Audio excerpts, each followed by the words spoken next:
For 9 winters, while others stacked firewood, Susan Hale melted every candle stub she could find, pouring wax into wooden trays until she owned a stack of plates no one could explain. The village called her the wax beggar. When a killing winter froze the church solid, Susan carried those heavy wax slabs through the blizzard. Only then did they discover her real purpose, and the names of all the village's dead carved into the bottom of every plate.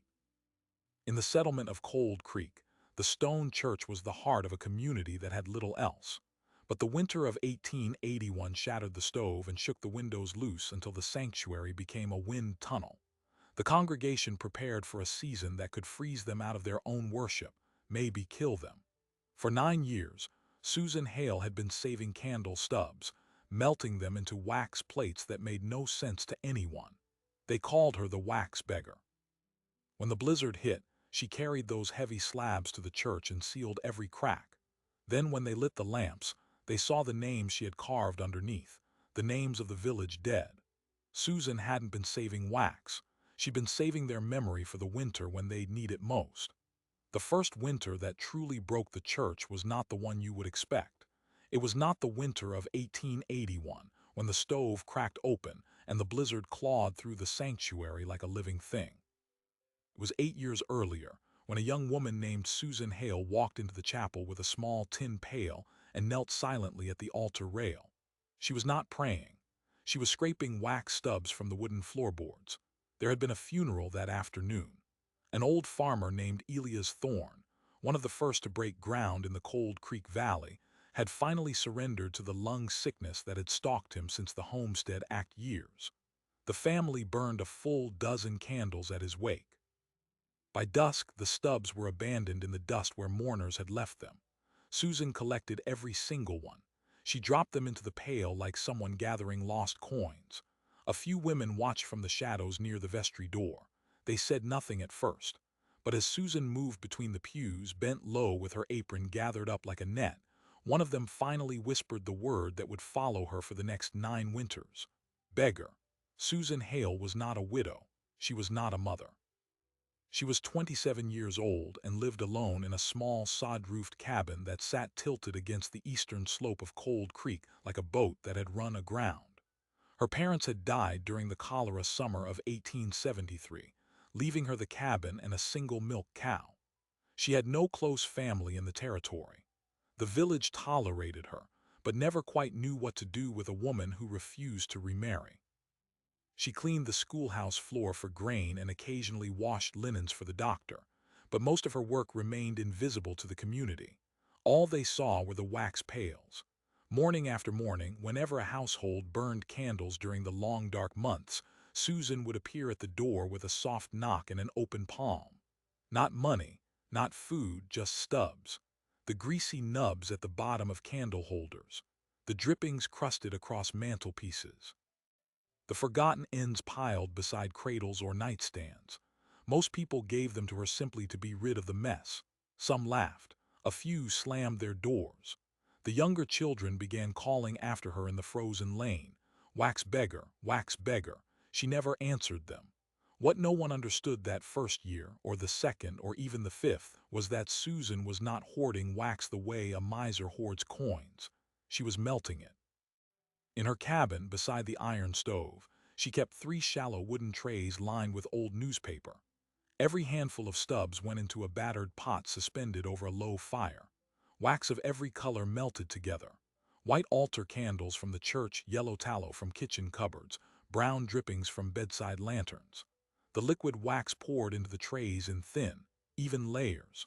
When each plate cooled, she would scrape it smooth with a blade, then stack it against the wall beneath a wool blanket. Year after year, the stack grew. Some winters were harder than others. In 1875, the weather turned so fierce in late November that the creek froze solid for 6 straight weeks. The village became a collection of smoke pillars rising from buried dugouts. Susan still walked her route. Her boots split at the seams, and she stuffed them with straw to keep her toes from turning black. Caroline Webb, the minister's wife, once watched her crossing the field through a wall of blowing snow and later told her husband that the woman had lost her mind.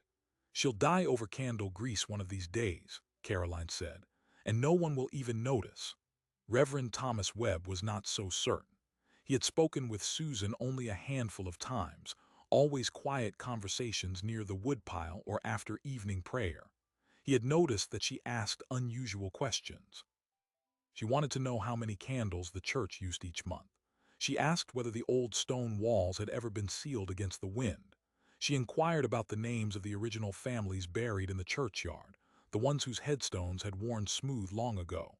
Thomas began saving his own candle stubs for her, though he never told his wife. By the 6th year, the stack of wax plates in Susan's cabin had reached her waist. She had lost track of how many stubs she had melted down. Thousands. The trays had become a kind of ritual. Every evening after the water hauling and floor scrubbing, she would light a single candle in her own cabin and sit cross-legged on the floor with a narrow iron tool. She would carve letters into the bottom of each cooled plate. Names, dozens of them, every soul who had died in Cold Creek since the church was built. The stillborn infants, the fever victims, the men crushed beneath wagons, the old wives who simply lay down one night and never rose. All of them. She never told anyone what she was doing, but she knew exactly why. The stone church had been built in 1862 by the very first settlers. Its walls were thick fieldstone stacked without proper mortar, and its windows were nothing more than wooden frames fitted with thin, uneven panes of glass. The wind forced its way through every gap. In winter, the congregation would huddle in their coats while their breath turned to fog around the pulpit. The stove, an iron giant donated by a railroad man, had to swallow entire logs just to keep the front pews from freezing solid. Services were often cut short by the cold. For years, the farmers had talked about building a new church. They talked about hauling proper lumber from the sawmill 2 counties over. They talked about hearing a mason who actually knew how to mortise a window frame. But every spring, the talk faded into the dirt along with the melting snow. The land demanded too much. The crops came first. The children came first. The church could wait. Then came the autumn of 1881. The harvest was thin and the cold came early. On the second Sunday of October, the temperature dropped so fast that the glass in the east window cracked from the thermal shock alone. The crack ran from corner to corner like a spider's web. The congregation shivered through the entire sermon, while Thomas Webb's voice echoed off walls that were now sucking the heat out of the room faster than the stove could produce it. The following week, the stove itself failed. A seam along the iron belly split open during the night, and by the time the sexton arrived to light the morning fire, the whole sanctuary was colder than the graveyard outside. Someone ran for the blacksmith, but the break was too severe. The stove was dead. The church had no heat. The worst winter in a decade was rolling down from the northern plains, and the very building that was supposed to be the heartbeat of Cold Creek had become an icebox. Thomas Webb stood in the pulpit that Sunday with a heavy wool coat draped over his shoulders and frost already forming on the inside of the window glass. He looked out at the faces of his congregation. Farmer, miller, mother, child, all of them huddled and pale. He wanted to tell them it would be fine. He was their pastor. That was his duty, but he could not make his mouth form the lie, so instead he spoke the truth. "If we cannot find a way to seal this building against the cold," he said quietly, "we will lose the church before spring. And if we lose the church, some of us will lose more than just a building." The silence that followed was broken only by the wind. Susan Hale was sitting alone in the second-to-last pew. She had been holding something heavy on her lap beneath her shawl. A thick package wrapped in old cloth, tied with twine. When the service ended and the congregation began filing out, defeated and anxious, she did not move. She waited until everyone was gone. Even after the pastor stepped down from the pulpit, she stayed. Then she rose, walked slowly to the front of the sanctuary, and set the package down on the altar rail. She untied the twine with hands that were chapped and raw from years of cold work. The cloth fell open. Inside were 3 heavy plates of smooth, dark wax. On the bottom of each one, carefully carved in a steady hand, were rows of names, the names of the dead who had built this village. The first child ever buried in the churchyard, the farmer whose oxen had pulled the foundation stones, the midwife who had delivered half the congregation, all of them. Susan looked up at Thomas Webb and her voice was steady. "I can seal the windows," she said. "I can seal the cracks. And I can give you candles for 100 services." Thomas stared at the plates. Then he stared at her. "You've been saving wax for 9 years," he whispered. "No," Susan said. "I've been saving them." Her hand rested lightly on the nearest plate, where the name of Elias Thorne was still visible through the thick dark surface. The wax beggar of Cold Creek had not been begging for wax. She had been gathering the village's memory, waiting for the moment when only the dead could save the living. And that moment had come. But even then, no one understood what would happen when a church wrapped its walls in the names of its own ghosts.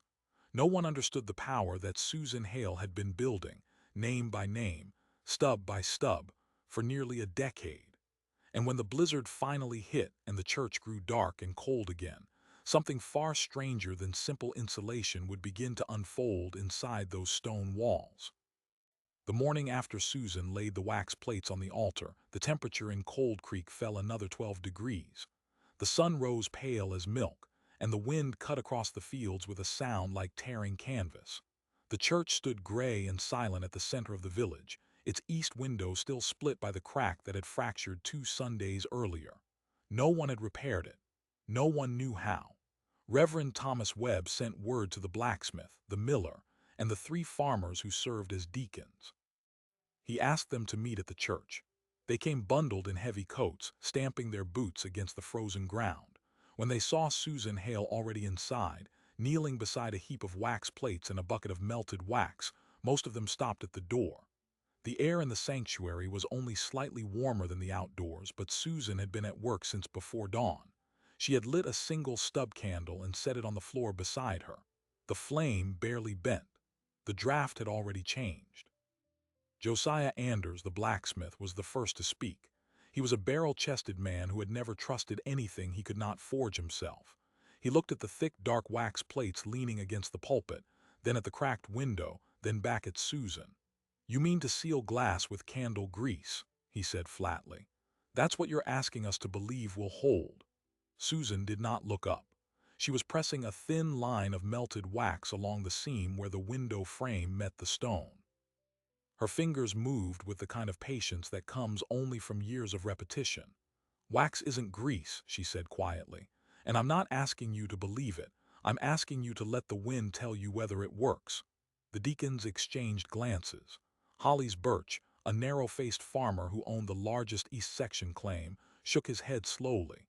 He had lost a barn roof to the wind 2 winters ago and had never stopped talking about it. "This is a church, not a cabin," he said. "You want to plaster our windows with wax like some kind of pagan shrine." Thomas Webb stepped between them. He had been quiet until that moment, watching Susan work the way a man watches whether he does not yet know how to read. "The stove is dead," he said. "The window is broken. The wind comes through a dozen cracks I can name and a dozen I probably cannot. If we do nothing, this building will be unlivable by the new year. Susan has brought us a solution. I don't think we are in a position to refuse it." The blacksmith grunted. He walked to the east window and pressed his palm against the cracked pane. Ice crystals had formed along the inner edge and his hand came away damp. He turned and studied the wax plates again. Up close, he could see the faint ripples of old candle drippings, the layers of yellow and white and pale brown that had been fused together under heat. The surface was smooth but not polished. It held an almost leathery texture. He rapped his knuckle against one. The sound was dull, solid, nothing like glass. "How many of these do you have?" he asked. 63 plates, Susan said. "Some are thicker than others. The thin ones go over the windows. The thick ones fill the deep cracks where the mortar has fallen out." Anders looked at her for a long moment. His face was hard to read, but something in his voice had softened. 63 plates of saved candle ends. How many years?" 9, Susan said. Nobody spoke. The wind outside pushed against the walls and whistled through the gaps with a thin, hungry sound. The deacons were doing the math in their heads.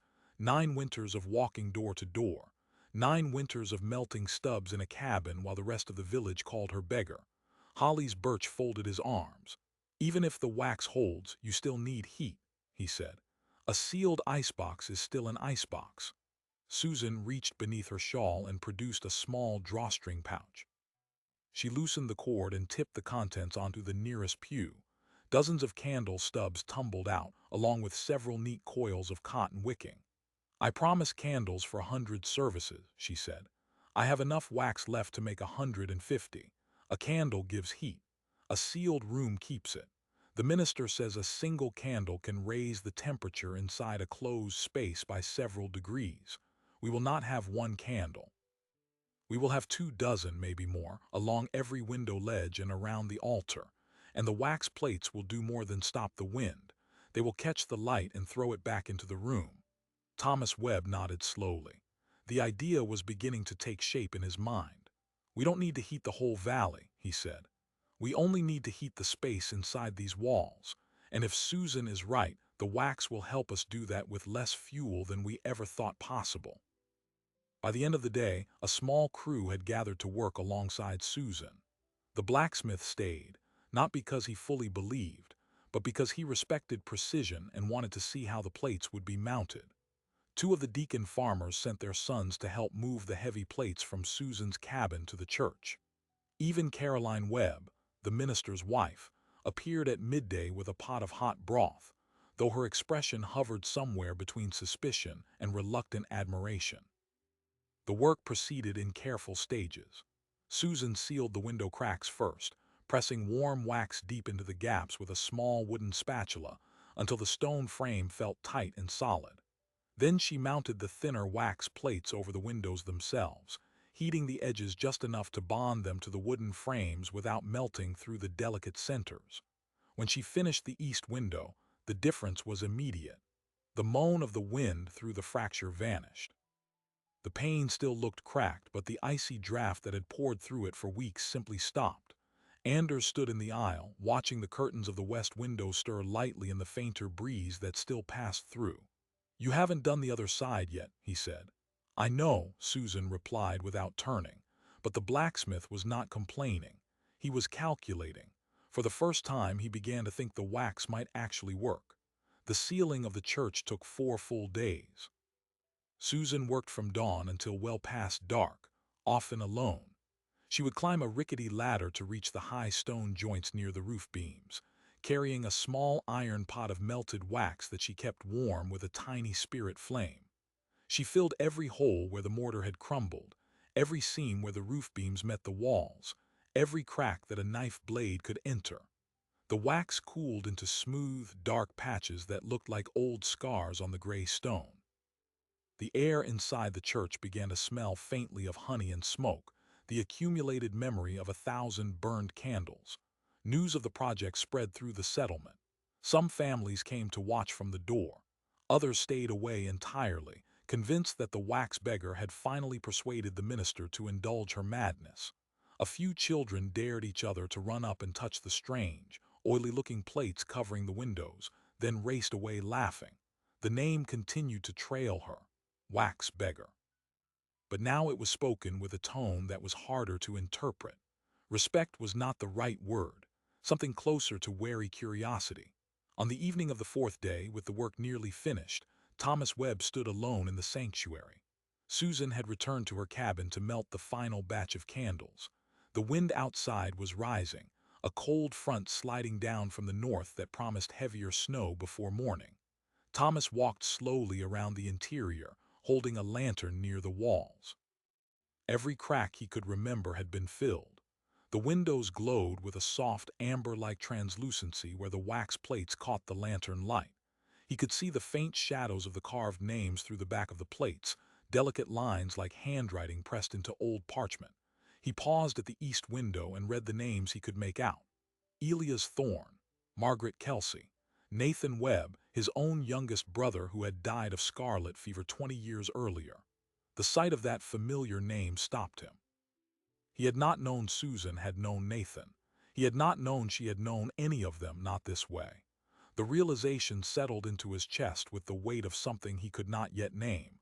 She had not only saved wax, she had saved the dead, and she had brought them here into the walls of the church to stand between the living and the storm. The first real test came 3 nights later. A blizzard swept down from the Dakota plains with a fury that old-timers later said had not been matched since the Great Winter of 1856. The wind screamed across the valley at nearly 50 miles an hour, driving snow so thick that a man could not see his own barn from his front door. Families huddled indoors, burning their precious wood stocks and praying that the roofs would hold. Travel was impossible. The church sat empty and alone at the center of the village, its new wax seals facing the full force of the storm for the first time. Thomas Webb spent the first night of the blizzard packing his parsonage floor, unable to sleep. Caroline lay awake beside the fire, saying nothing but watching him with attention that spoke louder than words. Around midnight, Thomas pulled on his coat and boots. "I have to check the church," he said. Caroline tried to stop him, but he was already at the door. "If the wax fails now," he said, "there won't be a church left to save." He fought his way across the 100 yards between the parsonage and the sanctuary with a rope tied to his waist and the other end anchored to the porch beam. The snow had already drifted waist-high in the lane. By the time he reached the church door and shoved it open, his beard was a sheet of ice and his hands were numb inside his gloves. What he found inside stopped him cold. The sanctuary was dark, but not completely. A faint, ambient glow seemed to hang in the air, as if the wax plates themselves were holding the memory of old candlelight. The temperature inside was not warm, not by any standard of comfort, but it was nothing like the killing cold that had gripped the building only weeks before. Thomas stood in the aisle and breathed slowly, watching his breath rise in thin wisps but not the thick cloud he had expected. The wax seals had held. The wind, which should have been howling through every crack, was reduced to a distant murmur. He walked to the east window. The wax plate was cold to the touch but intact. The carved names were faintly visible, illuminated from behind by the diffuse light of the snow-covered glass beyond. He touched the surface with his fingertips. It felt like touching a gravestone, solid and permanent. Then he noticed something that made his heart lurch. A thin line of moisture had formed along the bottom edge of the plate, where the wax met the wooden sill. A single droplet of water was slowly gathering, preparing to fall. The wax was not melting from heat. It was sweating. Condensation from the temperature difference between inside and out was forming along the seal. If too much moisture built up, the wax could soften and release its grip on the frame. And if even one window failed, the wind would tear through the gap and peel the other plates away like dead leaves. Thomas stood in the darkness, watching the droplets swell, and realized the entire plan depended not on strength, but on an almost impossibly delicate balance. The wax had to remain cold enough to stay firm, yet warm enough not to crack. The church had to breathe just enough to release moisture, but not so much that the wind could enter. Susan had built a system that was perfect in theory and terrifyingly fragile in practice. By dawn, the droplet had not fallen. The temperature inside the church had stabilized. Thomas, half frozen and exhausted, made his way back to the parsonage with the slow, heavy steps of a man who had just glimpsed the true size of the gamble they were taking. But the blizzard did not stop. It raged for 2 more days, and on the second night, something happened inside the church that no one could have predicted. Susan had returned to the sanctuary to check the seals herself, carrying a lantern and a bundle of fresh candles. She found the condensation problem and began adjusting the ventilation by cracking the door in brief intervals, a trick she had learned from her mother during the winter of 1872. As she worked, she lit several candles and set them along the window ledges to add the small extra heat that might dry the moisture. That was when the light revealed what the darkness had hidden. The candle flames, multiplied by the wax plates, transformed the windows into panels of luminous amber, and the names carved into the underside of each plate became suddenly visible in sharp, dark relief against the glowing wax, row upon row of engraved letters floating in the warm light. Every name of every dead soul Susan had collected over 9 years. Elias Thorne, Margaret Kelsey, Nathan Webb, the Miller twins who had drowned in the creek, the young wife who had died in childbirth on the same day the first church bell was hung, and dozens more, stretching across every window, every deep crack seal, every patch of wax that lined the stone walls. The effect was so unexpected that Thomas Webb, who had entered silently behind Susan, stopped mid-step and could not speak. He felt as though the dead had entered the room, not as ghosts, not as hauntings, but as witnesses. The storm raged outside with undiminished violence, yet the sanctuary seemed utterly still, wrapped in the quiet presence of memory. The names glowed softly, and the air was warm enough to sit in. Other villagers, desperate for any sign of hope, had begun trickling toward the church despite the storm. A few families who lived close enough to rope themselves together had made the journey. By the second evening, nearly 20 people were huddled in the front pews, wrapped in blankets and staring at the glowing windows. Children whispered the names aloud. Old women traced them with their eyes and wept. Then Holly's Birch arrived. He had fought through the drifts with a fury that had nothing to do with faith. He had heard that the church was warm, and he wanted to see it for himself. When he pushed open the door and saw the wax windows blazing with the names of the dead, his face turned the color of curdled milk. He stood in the aisle, snow melting from his shoulders, and raised a shaking hand toward Susan. "You have brought the dead into God's house," he hissed. "That is not insulation, that is necromancy."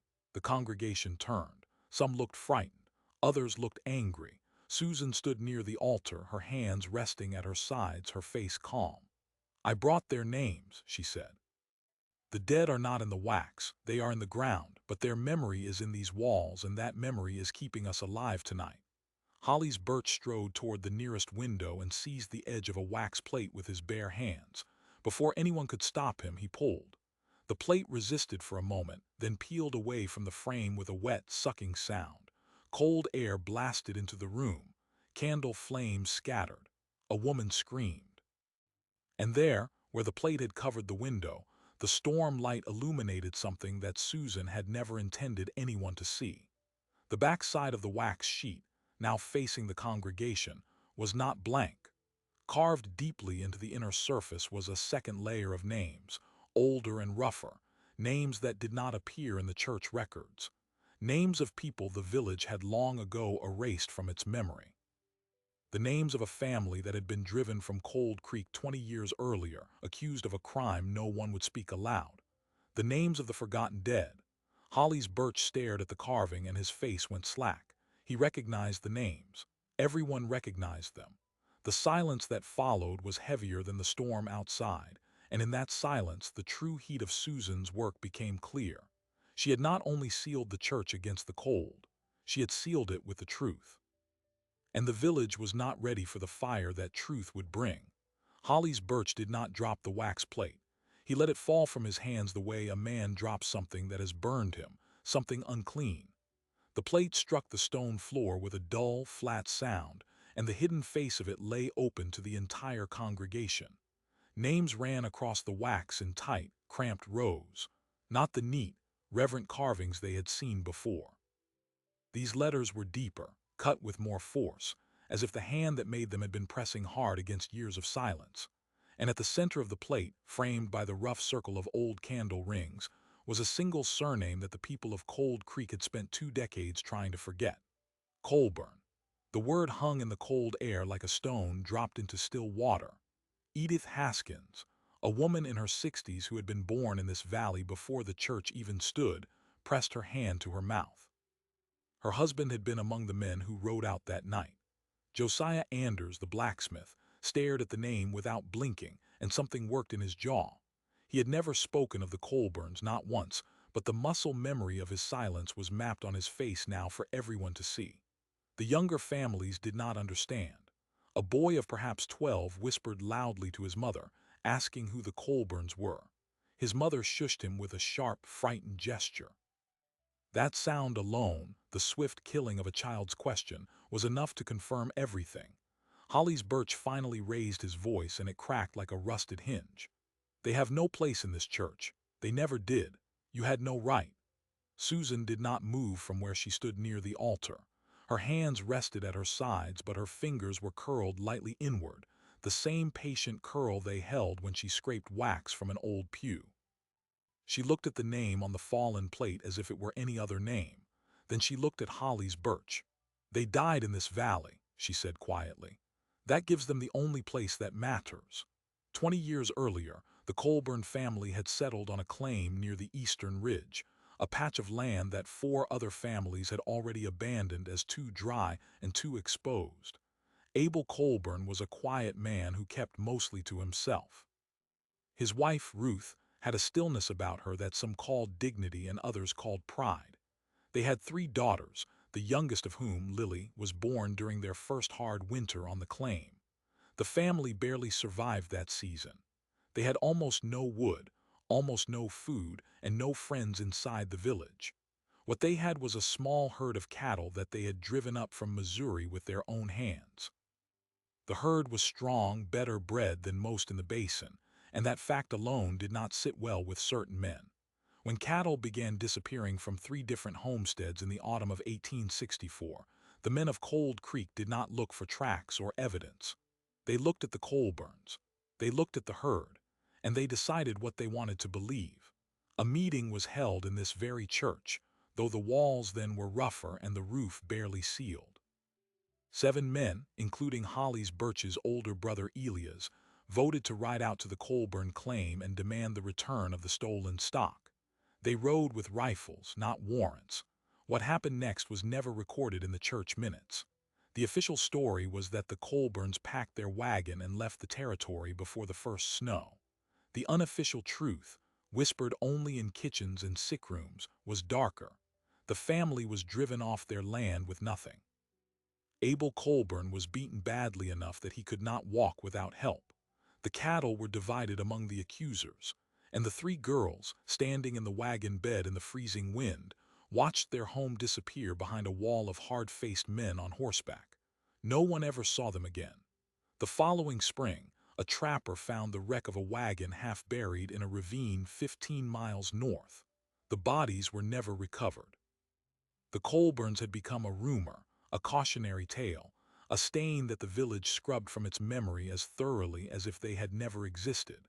Their names were removed from the church log. The page was torn out. The families who had taken their cattle grew prosperous. The Birch family bought the Colburn land at auction for a price so low it was a second theft. Susan Hale had been 7 years old that winter. Her mother had watched the Colburn girls disappear through the blowing snow and had never stopped talking about it. On her deathbed during the cholera summer, she had gripped Susan's hand and made a single request. "Don't let them forget the innocent ones," she had whispered. "Don't let the snow cover their names." Susan had carried that request through 9 winters of melting wax. In the half-light of the church, surrounded by the fatting glow of candle stubs, the full weight of her secret fell upon the congregation like a second storm. Every wax plate on every window and every deep crack in the stone walls now held a double meaning. The names of the honored dead were on the outside, the surface the congregation was meant to see. But the hidden faces, the sides pressed against the cold glass and the dark stone, were carved with the names of the erased ones, the Colburns. And not only them. Thomas Webb knelt and carefully lifted the fallen plate. He turned it over in his hands, reading the lines. Below the Colburn name were others he did not immediately recognize. Then he understood. These were the native families who had lived in the valley before the first white settlers broke ground. The names were imperfect approximations, written phonetically from the broken memories of old trappers, but they were there, dozens of them. Susan had gathered what she could from oral accounts, from the fragments of memory that still lingered among the oldest families, and she had carved them into the wax alongside the Colburns. The minister's face went pale. He was no longer looking at a memorial. He was looking at a confession written by a woman who had no power, no standing, no voice in the village, and who had chosen to speak through candle grease instead of words. Holly's Birch saw the other names and his fury twisted into something harder.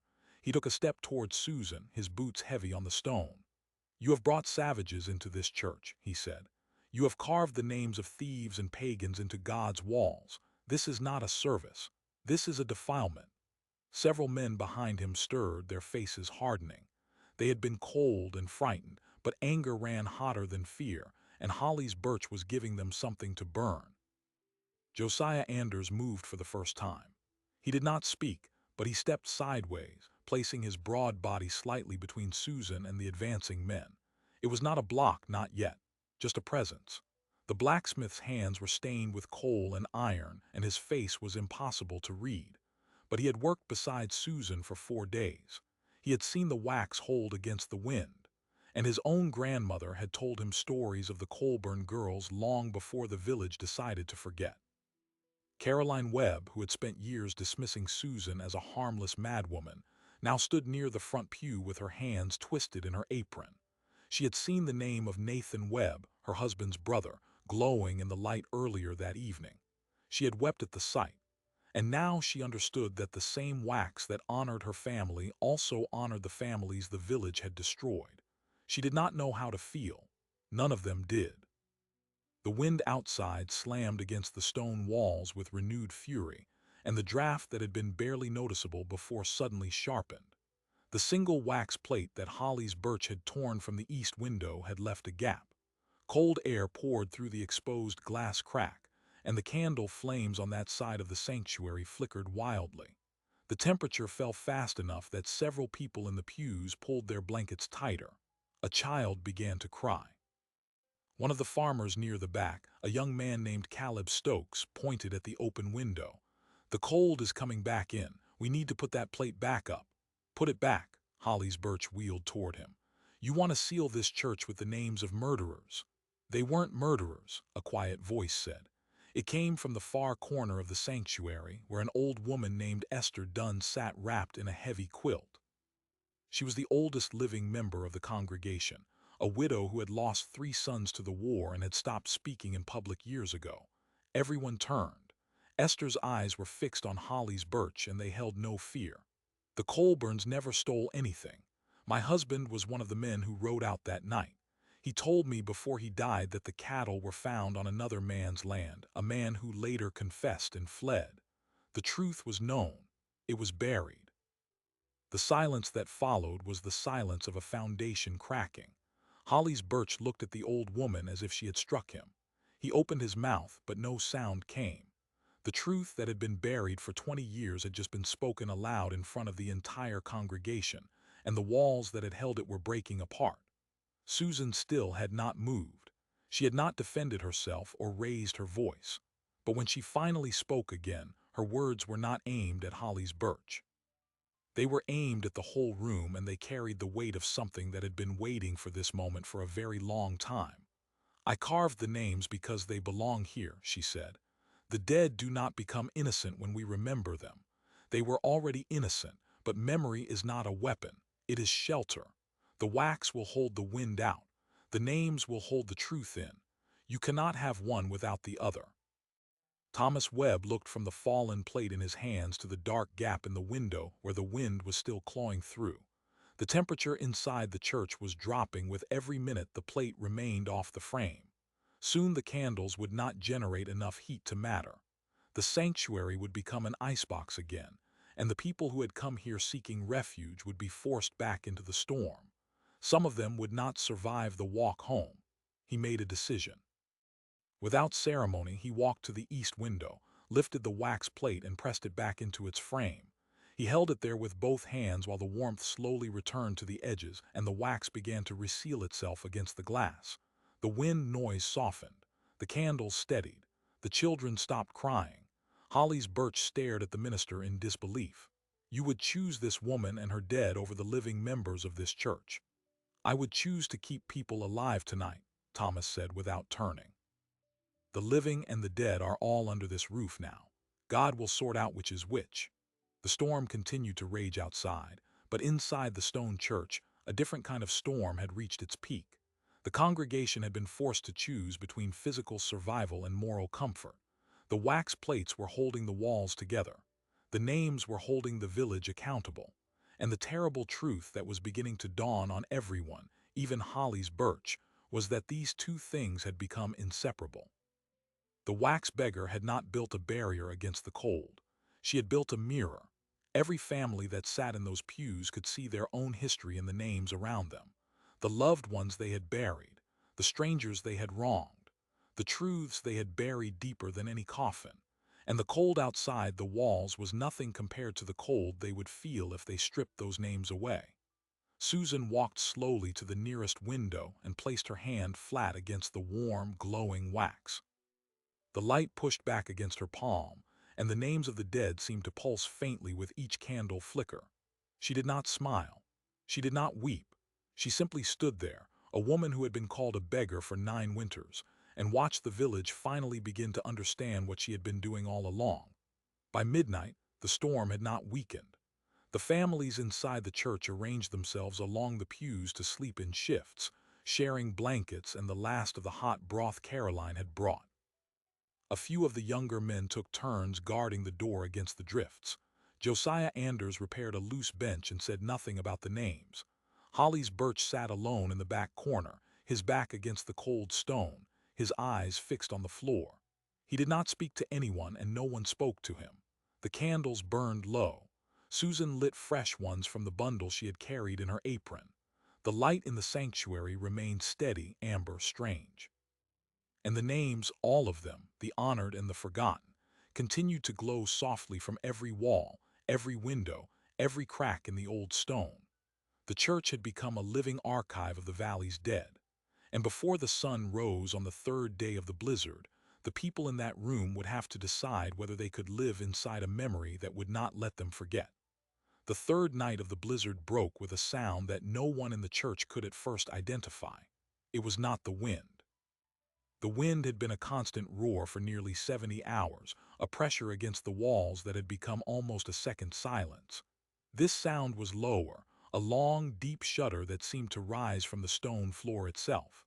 The children sleeping in the pews stirred. The men guarding the door gripped their rifles. Then the sound passed, and in its wake came something that felt even stranger: stillness. The wind had stopped. Dawn came slowly to Cold Creek, pale and gray, as if the sun itself was uncertain whether to rise over a world that had been so thoroughly scoured. When the church door was forced open against the deep drift that had sealed it overnight, the air outside hit like a blade. But it was a clean blade, not the tearing, violent force of the blizzard. The storm had moved on. The sky was empty. The valley lay buried under snow so deep that fence posts had vanished entirely, and the roofs of the distant barns looked like dark islands in a white sea. The congregation stumbled out into the cold morning, blinking against the impossible brightness. Some wept openly. Others simply stood and breathed, their breath puffing in small clouds that rose straight into the still air. The church had held. The wax had sealed the walls. The candles had kept the temperature just above the killing point. Not everyone in the settlement had been so fortunate. News arrived within the day that 2 families on the northern edge of the valley had lost their roofs. An old trapper who had lived alone in a dugout was found frozen on the 4th morning. But inside the stone church, not a single person had died. Not a single candle had gone to waste. Susan Hale gathered the remaining wax plates from the windowsills and stacked them carefully in the vestry. She did not stay for the thanks that some began to mumble. She did not stop to speak with the minister. She simply wrapped her shawl tight and walked home through the deep snow, her footprints the first to break the smooth white path that led to her little cabin. But the story of what had happened inside the church did not end with the thaw. When spring came, the congregation faced a decision that went deeper than weather. The wax plates had saved their lives, but they also carried names that could not be unread. The hidden carvings, the side that faced the glass, had been exposed by the winter light and the long nights of candle glow. Every person who had spent those 3 days inside the sanctuary had seen the names of the Colburns. They had heard Esther Dunn's testimony. They knew now that what their fathers and grandfathers had done was not justice, but a crime dressed in the clothes of necessity. Holly's Birch did not return to the church after the storm. He sent word that he was ill, and for several Sundays his pew sat empty. When he finally did appear, late in the spring, he walked past the east window without looking at it and took a seat in the very back row, far from his former place near the front. He never spoke of the Colburns again, but his silence was a different kind from his earlier silence. It was no longer the silence of a man hiding something. It was the silence of a man who had been seen. Josiah Anders, the blacksmith, became an unlikely ally to Susan. He began stopping by her cabin in the evenings, not to talk about wax, but to bring news of the village and to ask quiet questions about the other names she had carved. He wanted to know where she had learned them. She told him about her mother, about the old trapper who had shared the native names, about the hours she had spent in the churchyard copying inscriptions before the weather rubbed them smooth. Anders listened without interrupting. Then he went home and began writing down the names of the dead from his own family line, names he had never spoken aloud since his boyhood. The following winter, he brought Susan a small tin of candle stubs from his forge. It was not much, but it was the first time anyone in Cold Creek had willingly given her wax without being asked. Caroline Webb began visiting the church alone on weekday afternoons. She would sit in the front pew and read the names on the wax plates, moving her lips silently as she worked through each row. She never spoke of this practice to anyone, not even her husband. But Thomas noticed that she had stopped calling Susan the wax beggar. She had stopped calling her anything at all, which in Caroline Webb's language was a form of respect. The most remarkable change, however, came from the congregation as a whole.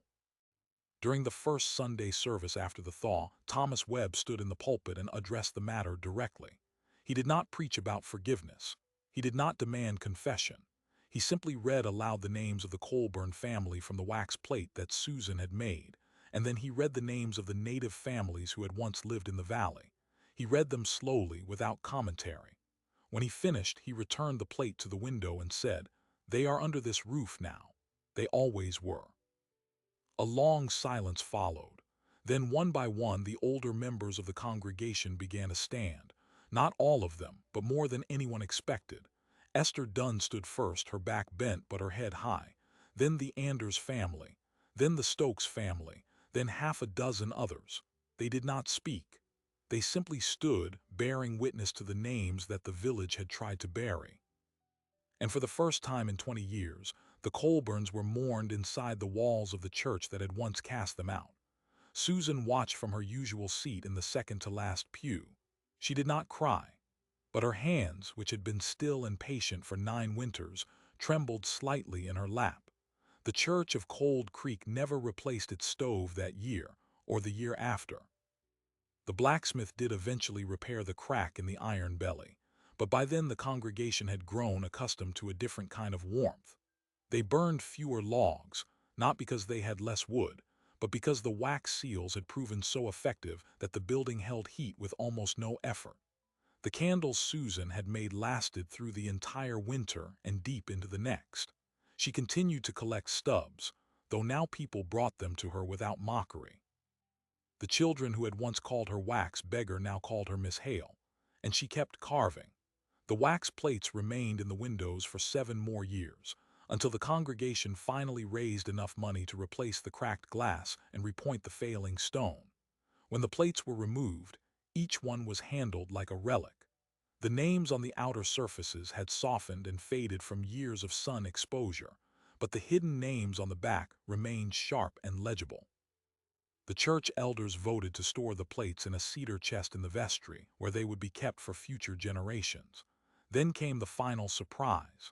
In the spring of 1889, when the old altar was moved to repair the floor beneath it, the workmen discovered a single wax plate that no one had ever seen before. It had been placed flat beneath the altar stone, sealed in the darkness where no light could reach it. The plate was thinner than the others, almost translucent, and it carried no names. Instead, Susan Hale had carved a single sentence into the wax in letters so small that they could barely be read. "This church was never mine to save. It belonged to the dead before it belonged to any of us." Below the sentence, she had carved a final row of tiny marks, one for every winter she had saved wax, 9 notches, like the tally of a prisoner counting years. When Thomas Webb read those words aloud to the congregation the following Sunday, the silence was deeper than any he had ever known. He looked out at the faces of his flock and saw many eyes glistening. He saw old Holly's Birch in the back row, his head bowed so low that his chin rested on his chest.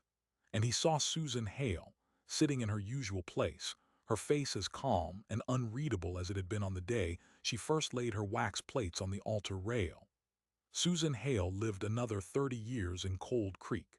She never married, never sought recognition, never asked for anything more than candle stubs.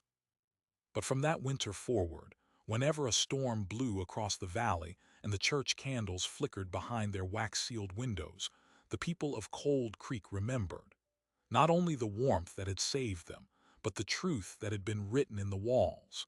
The dead had been given their names back. The village had been given its memory back.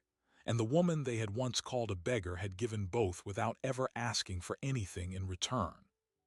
But the most extraordinary part of the story was still unknown to most of the congregation.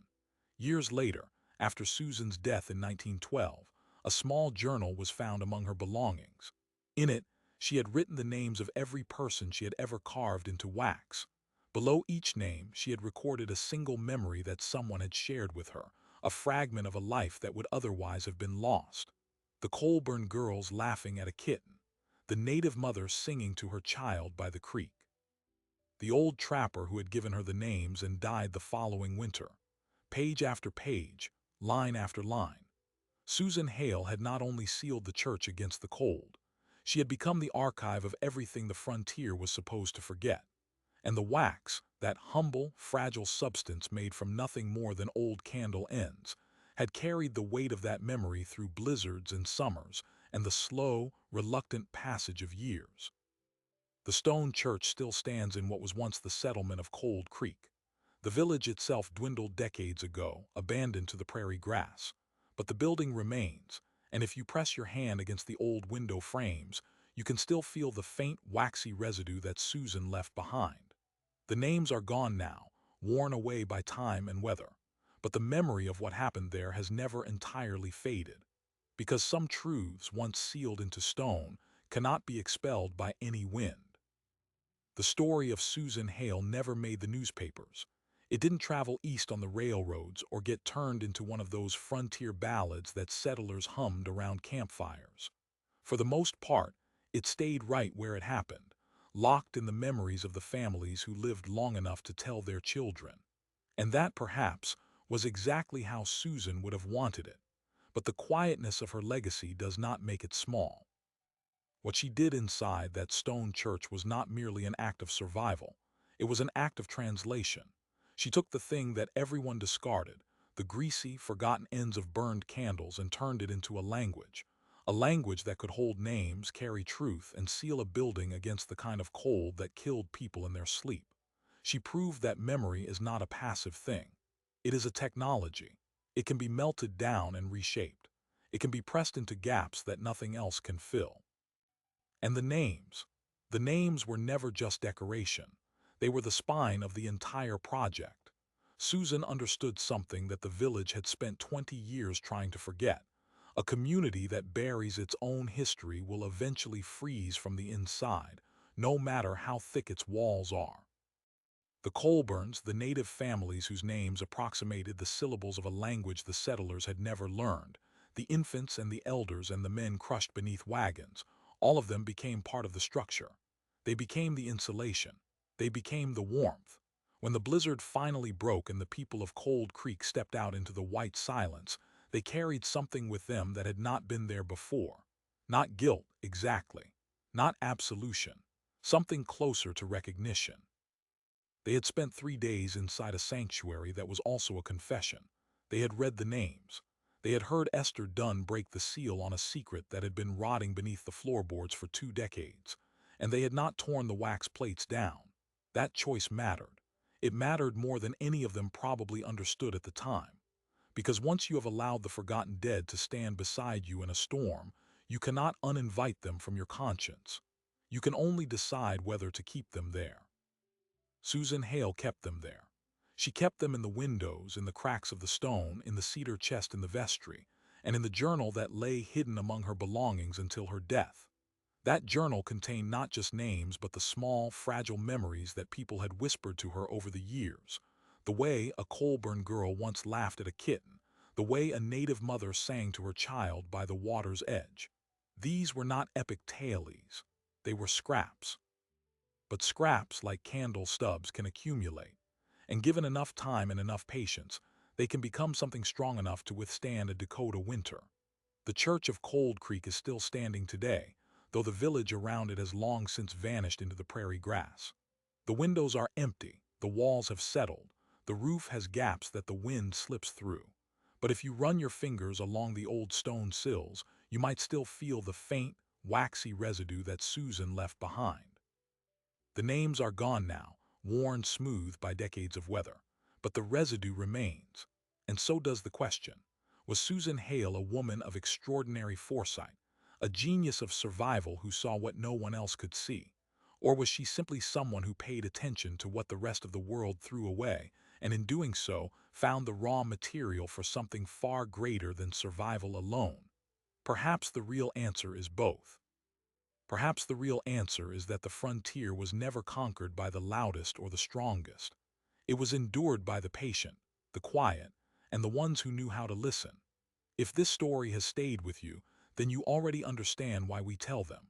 Subscribe now to witness more forgotten lives pulled from the edge of the frontier, stories of quiet brilliance, stubborn love, and the strange, beautiful ways that ordinary people once held back the dark.